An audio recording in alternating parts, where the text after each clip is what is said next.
everyone. Have you ever avoided talking to someone because you knew the conversation would be awkward?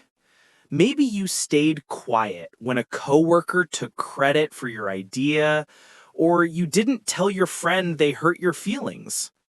Yeah, and then that tiny uncomfortable feeling just grows bigger and bigger until it becomes this huge wall between you and that person. Exactly. Well, today we're going to fix that because here's the truth.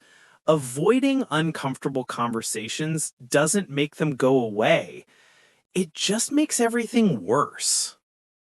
But don't worry, we've got a simple framework that will make these conversations way less scary and way more effective. Hello, everyone, and welcome back to Easy English Daily. I'm David. And I'm Anna. Today we're talking about how to have uncomfortable conversations without destroying your relationships or losing your mind. And trust me, by the end of this video, you'll have a clear step-by-step method that actually works. We'll share real examples, common mistakes, and even a practice mini-game. So, if you want to improve your relationships at work, with friends, or even with family, stay with us until the end. And hey, if you're new here, hit that subscribe button and turn on notifications so you never miss our daily English lessons. All right, let's dive in. Okay, so first things first, why are uncomfortable conversations so, well, uncomfortable? Great question. Here's the thing. We're actually wired to avoid conflict. Our brains see confrontation as a threat, like danger. So naturally, we want to run away from it. It's like when a cat sees a cucumber and jumps 3 feet in the air. Our brain does the same thing when we think about having a difficult conversation. It screams, danger, avoid, run away. Exactly. But here's what most people don't realize. Avoiding these conversations creates even more problems. The tension builds up. The relationship gets worse. And eventually, it either explodes into a huge fight or the relationship just dies. So, the first mindset shift you need to make is this: uncomfortable conversations are not threats, they're opportunities. Opportunities for what? Opportunities to strengthen your relationship, to build trust, to clear the air. Think about it. When you successfully work through something difficult with someone, your relationship gets stronger, not weaker. That's so true. Some of my closest friendships today exist because we had those tough conversations instead of avoiding them. Now, before we get into the how, let me ask you something. And I want you to really think about this. What's one uncomfortable conversation you've been avoiding right now? Don't answer out loud, just think about it. Maybe it's with your boss, your partner, a friend, or even a family member. Got someone in mind? Good. Keep that person in your head because we're going to teach you exactly how to approach them. But first, you need to ask yourself this important question: why do I want to have this conversation? This is crucial, everyone. Your intention matters. Are you trying to fix the relationship? Or are you just trying to prove you're right and they're wrong? Because if you just want to win an argument, stop right there. That's not an uncomfortable conversation. That's just a fight waiting to happen. The right intention is something like, I care about this relationship and I want to make it better. Or I want us to understand each other. Or I want to address this issue before it gets worse.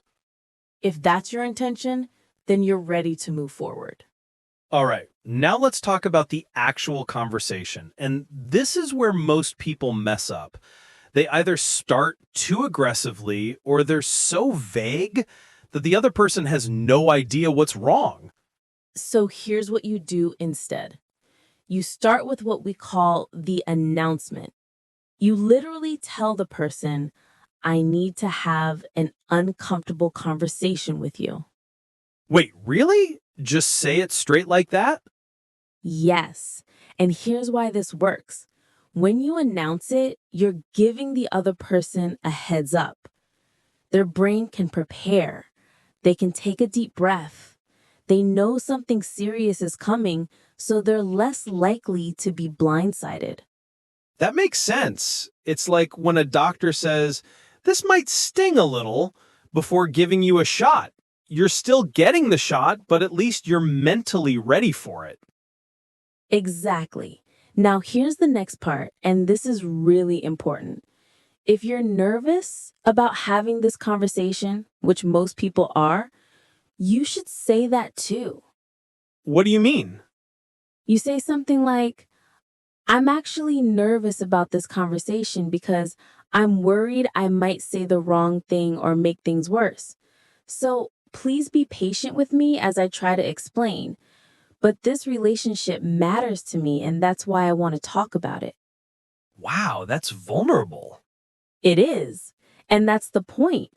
When you show vulnerability first, it lowers the other person's defenses. They're less likely to attack you because you've already admitted you're not perfect. Okay, I love that. But there's one more thing before you dive into the actual issue, right? Yes, always ask permission. Say, can we have this conversation now? Because maybe they're stressed. Maybe they just got bad news. Maybe they're not in the right headspace. And if they say, not right now, but can we talk in an hour? That's totally fine. You've planted the seed. They know it's coming, and they'll be more ready when the time comes. Perfect. So let's recap the opening. Announce it, show vulnerability if you're nervous, and ask permission. Got it? Got it. Now, what about the actual conversation? What do you say? This is where the FBI framework comes in. And no, we're not talking about the Federal Bureau of Investigation. FBI stands for feelings, behavior, and impact. These are the three things you need to communicate clearly. Let's break it down. First, F is for feelings. You need to express how you feel, but be specific. Don't just say, I'm sad or I'm angry. Right, because those words are too vague. Instead, say things like, I feel disrespected. I feel dismissed. I feel anxious. I feel distant from you, or I feel undervalued. The more specific you are with your emotions, the easier it is for the other person to understand what's going on. Next is B, behavior. This is where you describe what the other person did that made you feel that way. And here's the key. Be really specific and stick to one situation. Don't say things like, you always interrupt me, or you never listen to me. Because the moment you say always or never, they'll think of that one time they didn't do it, and boom, now you're arguing about that instead. So instead, you pick one recent example. Something like, yesterday in the meeting, when I was presenting my idea, you interrupted me twice and then presented a similar idea as your own. See how specific that is? There's no room for confusion. You're not attacking their character, you're just describing what happened. And finally, I is for impact. This is where you explain what might happen if this behavior continues. What's the potential consequence? For example, if we don't address this, I'm worried that I'll start to resent you and our friendship will fall apart. Or if this pattern continues, I'm afraid I'll lose trust in you and our working relationship will suffer. The impact part is really important because it shows the stakes. It shows why this conversation matters. It's not just you complaining, It's you trying to protect the relationship. Exactly. So let's put it all together with a full example, okay? Let's do it. Imagine your friend borrowed money from you 3 months ago and still hasn't paid you back, and now they're asking to borrow more money. Okay, here's how you'd use FBI. Hey, I need to have an uncomfortable conversation with you. Can we talk now? Okay, so I'm feeling really anxious and a bit taken advantage of. 3 months ago, you borrowed $200 from me and you said you'd pay me back in a month, but I still haven't received it. And now you're asking to borrow more money.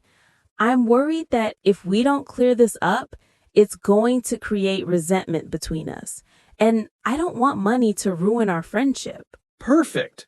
That hits all 3 points: the feeling, the specific behavior, and the potential impact. And notice how it's not aggressive. It's just honest. Right. You're not attacking them. You're just explaining your perspective. All right, so now you know the FBI framework. But before you go out there and have these conversations, let's talk about the biggest mistakes people make. Oh, yes, because knowing what not to do is just as important as knowing what to do. Mistake number 1, bringing up the past. You know what I'm talking about.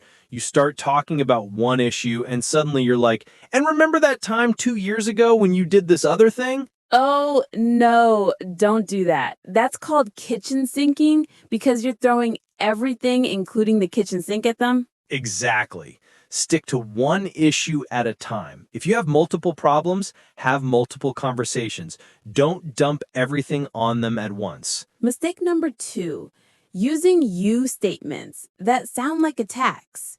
Things like, you're so selfish, or you never care about anyone but yourself.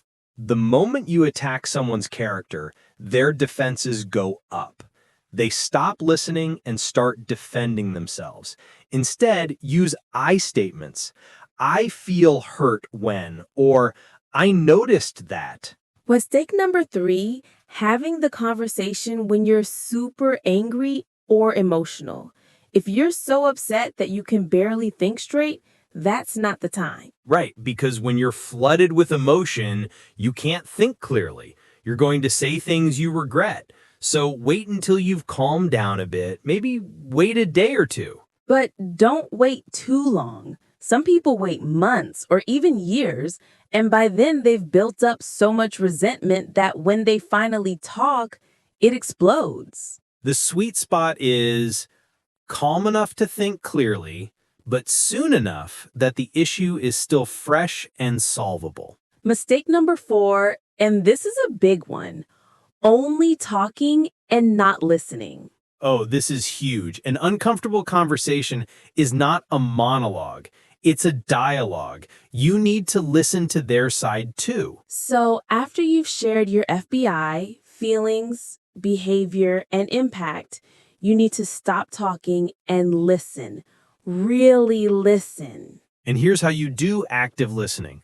First, let them respond without interrupting. Even if you disagree with what they're saying, let them finish. Then, paraphrase what they said. This shows you actually heard them. Say something like, so if I understand correctly, you're saying that you didn't realize this was bothering me, and from your perspective, you were just trying to help. Yes, paraphrasing is so powerful because it proves you're listening and it also gives them a chance to correct you if you misunderstood. Next, ask open-ended questions. Don't ask yes or no questions. Ask things like, can you help me understand why you felt you needed to do that? Or what was going through your mind when that happened? These questions invite them to share more, and often you'll discover things you didn't know. Maybe they were dealing with something difficult. Maybe they had good intentions but poor execution. And here's something people forget. Body language matters. If you're having this conversation in person, maintain eye contact. Don't cross your arms. Lean in a little. Show that you're engaged. And your tone of voice matters too. Keep it calm and steady. Even if they raise their voice, you don't have to match that energy. In fact, staying calm often helps de-escalate the situation. Absolutely. Now, quick question for everyone watching. Have you ever been in a conversation where you were talking, but you could tell the other person wasn't really listening? They were just waiting for their turn to speak? How did that feel?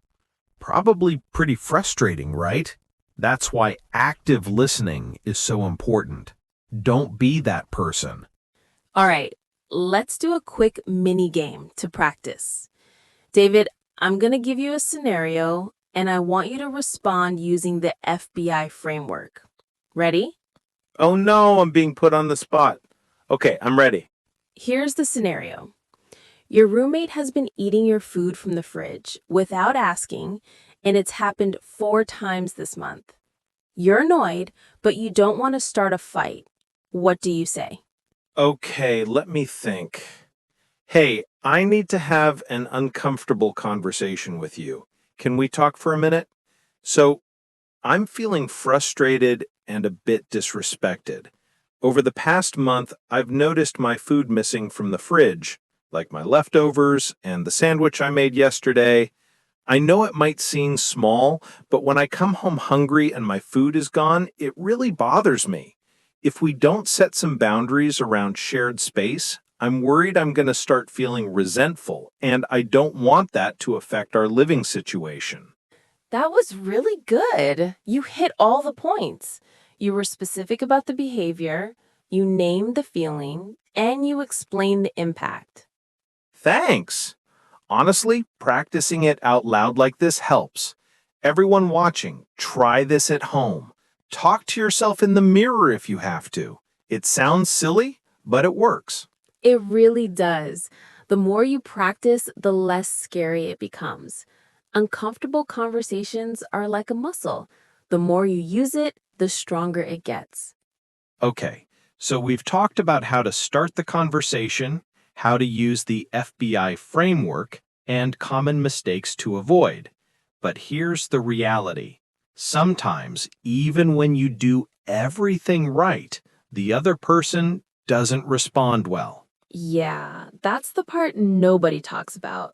What do you do when the person gets defensive, shuts down, or even gets angry? First, let's talk about defensiveness. This is super common. You say your piece, and they immediately start making excuses or blaming you instead.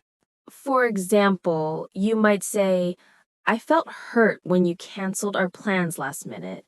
And they respond with, well, you canceled on me 3 months ago. Right, they're deflecting. So, how do you handle that? Stay calm. Don't take the bait. You can acknowledge what they said without getting sidetracked. Say something like, I hear you, and we can talk about that situation too if you want. But right now, I really need us to focus on what happened yesterday. Can we do that? That's good. You're validating their feelings without letting the conversation spiral off track. Another common response is silence. They just shut down. They don't say anything or they give you one-word answers. This is tough because you can't have a conversation with someone who won't talk. So what you do is you give them space. Say something like, I can see this is hard for you. Do you need some time to think about it? We can come back to this later. Yes, and then actually give them that time. Don't push and push until they explode. Sometimes people need to process things before they can respond. Now, what about anger? What if they get really upset and start yelling or saying hurtful things? This is where you need to protect yourself. You can say, I want to have this conversation with you, but I need us to stay respectful. If we can't do that right now, let's take a break and come back to this when we're both calmer. And if they continue to yell or become abusive, you have every right to end the conversation.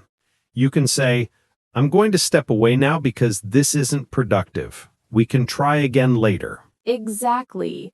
Setting boundaries is not mean. It's necessary.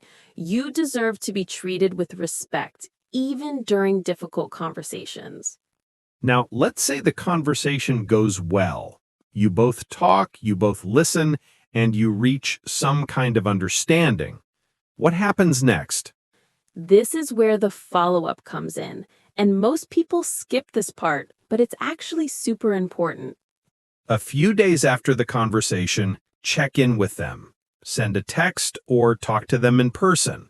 Say something like, "Hey, I just wanted to check in about our conversation the other day. How are you feeling about everything?"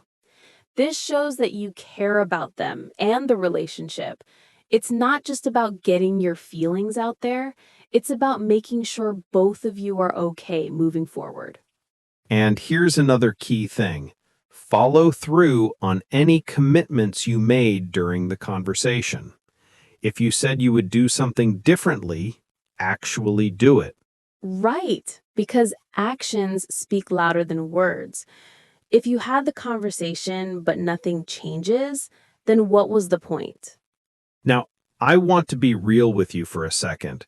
Not every uncomfortable conversation has a happy ending. That's true. And that's okay. Some relationships are not meant to last. Some people are not willing to work through conflict, and that's not your fault. What matters is that you tried, you showed up, you were honest and respectful. And that takes courage. And here's the beautiful thing. The more you practice having these conversations, the better you get at choosing relationships with people who are also willing to communicate openly. Yes, you start to recognize which people are worth the effort and which people will never meet you halfway. All right, before we wrap up, let's talk about one more thing. When not to have these conversations. Oh, this is important. There are times when having an uncomfortable conversation is not the right move. For example, if you're dealing with someone who's emotionally abusive or manipulative, these techniques might not work. In fact, trying to have a vulnerable conversation with a manipulative person can actually give them ammunition to hurt you more. In those cases, you might need professional help, like a therapist or mediator. Or in some situations, the healthiest thing is just to create distance or end the relationship. Also, don't have these conversations when either of you is drunk, exhausted, or in a public place where you can't talk privately. Right. Timing and setting matter. Choose a time when you're both relatively calm and have enough time to actually talk things through. And one last thing, if you've tried multiple times to address an issue and nothing changes, at some point you have to accept that this person either can't or won't change. And then you have to decide if you're okay with that. That's real wisdom right there. You can't change people. You can only control how you communicate and how you respond. Wow, we covered a lot today, didn't we? We really did. So let's do a quick recap. If you want to have an uncomfortable conversation that actually strengthens your relationship instead of destroying it, here's what you do. First, check your intention. Make sure you're trying to fix the relationship, not just win an argument. Second, start with the announcement. Tell them, "I need to have an uncomfortable conversation with you." Show vulnerability if you're nervous, and always ask permission. Third, use the FBI framework. Share your feelings specifically, describe the behavior that caused those feelings, and explain the potential impact if nothing changes. Fourth, avoid common mistakes. Don't bring up the past, don't attack their character, and don't have the conversation when you're too emotional. Fifth, practice active listening. This is a dialogue, not a monologue. Paraphrase what they say, ask open-ended questions, and really try to understand their perspective. And sixth, be prepared for different responses. Stay calm if they get defensive, give space if they shut down, and set boundaries if they become disrespectful. Finally, follow up after the conversation. Check in with them and make sure you follow through on any commitments you made. Remember, uncomfortable conversations are not about being perfect. They're about being honest and caring enough to try. And here's the truth. Every relationship worth keeping will require uncomfortable conversations at some point. The question is not if you'll have them, but how you'll handle them. So here's my question for you. What's one uncomfortable conversation you've been avoiding? Think about it. And more importantly, when are you going to have it? Leave a comment below and let us know. You don't have to share details if you don't want to, but tell us, is it with a friend, a family member, a coworker, or maybe your boss? We'd love to hear from you. And hey, if this video helped you, please give it a thumbs up. It really helps us reach more people who need this message. And if you haven't subscribed yet, what are you waiting for? Hit that subscribe button and turn on notifications so you never miss our daily English lessons. We post new videos every single day to help you improve your English and your life. Share this video with someone who needs to hear this message. Maybe you know someone who's been struggling with a difficult relationship. Send them this link. It might be exactly what they need. Remember, every small step you take toward better communication matters. You don't have to be perfect. You just have to be willing to try. Connection over perfection, always. Every little step matters. All right, everyone, before we go, I want to leave you with this thought. Uncomfortable conversations are not a sign that your relationship is broken. They're a sign that you care enough to fix it. The strongest relationships are not the ones that never have conflict. They're the ones where both people are willing to work through conflict together. So go out there, take a deep breath, and have that conversation. You've got this. Keep practicing, keep thinking in English, and happy learning. We'll see you tomorrow. Wait. Before you go, next time we're talking about something you've probably experienced a million times, but never knew how to handle properly. Have you ever been in a situation where someone criticized you and you didn't know whether to defend yourself, apologize, or just stay quiet? We're going to teach you exactly how to respond to criticism without getting defensive, without being a doormat, and without ruining the relationship. It's going to be super practical with real examples you can use immediately. You don't want to miss it. So make sure you're subscribed, and we'll see you in the next video. Bye, everyone. Bye.